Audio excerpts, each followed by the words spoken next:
E eu tô aqui ao lado do Daniel Paiola, que tá com a medalha de prata no peito. E também foi um resultado histórico para o badminton, que pela primeira vez o badminton brasileiro chega a uma final na história dos Jogos Pan-Americanos. Um grande resultado. Sorridente com a prata.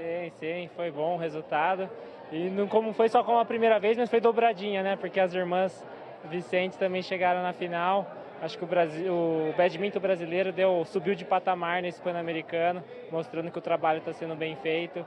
E hoje, infelizmente, não deu para trazer o ouro, mas mostramos que estamos no caminho certo. A gente ontem acompanhava, né? Vocês conquistaram um resultado histórico e logo depois as meninas também garantiram a vaga na final. O que você acha que ainda falta evoluir para Rio 2016, para conquistar a vaga em Rio 2016 e quem sabe uma medalha em casa?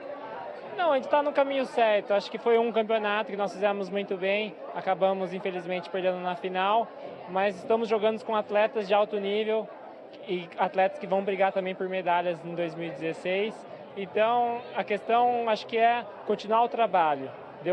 Foi gratificante a gente saber que a gente veio, conseguimos um bom resultado para o esporte. Isso dá visibilidade para o nosso esporte, que ainda não é tão conhecido no país, apesar de ser o segundo esporte mais praticado do mundo.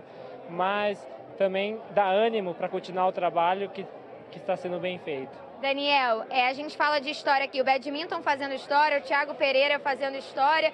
Dá orgulho representar o time Brasil. Vocês estavam aqui torcendo, gritando ali pela natação, ao mesmo tempo que eram homenageados no palco. Esse é o clima aqui no Espaço Time Brasil. Não, o time Brasil é um só, independente da modalidade, eu sei que são várias, cada um está dando o seu máximo pelo país.